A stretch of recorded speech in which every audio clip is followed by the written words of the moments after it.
Trump is really carrying Putin's water hard this second time around, isn't he? I mean, the first time around, he stood on the global stage and took the word of a former KGB agent and current dictator of a world superpower over the people in his own intelligence agencies. And now, after meeting with him for his annual job review, Trump goes out there and pushes Putin talking points. That Zelensky started the war, which he did not. That Zelensky is a dictator. He is not. Putin's the dictator. And now we have this. U.S. refusing to co-sponsor UN motion backing Ukraine ahead of war anniversary. The U.S. is refusing to co-sponsor a draft UN resolution marking 3 years since Moscow's invasion of Ukraine that backs Kyiv's territorial integrity and condemns Russia's aggression. 3 diplomatic sources told Reuters, in a potential stark shift by Ukraine's most powerful Western ally. Of course Trump isn't going to back a resolution that condemns Moscow's aggression. That would go against what his owner says should happen. The steps appear to mirror a widening rift between Ukrainian President Zelensky and U.S. President Trump, who is trying to rapidly end the war in Ukraine and whose team has held talks with Russia without the involvement of Kyiv. The row is a major political crisis for Ukraine, which has used tens of billions of dollars of U.S. military aid agreed under the previous U.S. administration to weather Russia's invasion and also benefited from diplomatic support.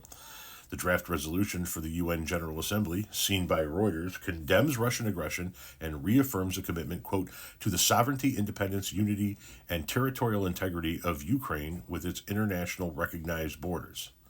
Something Putin doesn't want, so therefore Trump doesn't want it. In previous years, the United States has consistently co-sponsored such resolutions in support of a just peace in Ukraine, one of the sources, who, like the others, requested anonymity to discuss sensitive matters, said on Thursday. The first diplomatic source told Reuters that the resolution was being sponsored by more than 50 countries, declining to identify them. A spokesperson for the U.S. diplomatic mission to the United Nations in Geneva did not immediately respond to a request for comment. Russia has seized some 20% of Ukraine and is slowly but steadily gaining territory in the east. Moscow said its special military operation responded to an existential threat posed by Kyiv's pursuit of NATO membership. Now, why would Ukraine, being a member of NATO, pose a threat to Russia? The U.S. has been a co-sponsor of almost all UN resolutions in support of Ukraine against Russia throughout the biggest conflict on European soil since World War II. It was not immediately clear when the deadline to back the draft resolution expires, and Washington could still change its mind. But it won't, because Washington, D.C. is not currently controlled by Americans. It's controlled by Russia.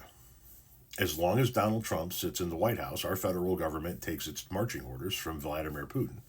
And Vladimir Putin does not want Ukraine to be a part of NATO. So therefore, the United States is going to do everything in its power to block Ukraine from becoming a part of NATO and deny that Ukraine is a sovereign country that has borders and deny that Russia was the aggressor in this, because that's what Putin wants. And Trump is Putin's bitch and does whatever Putin says.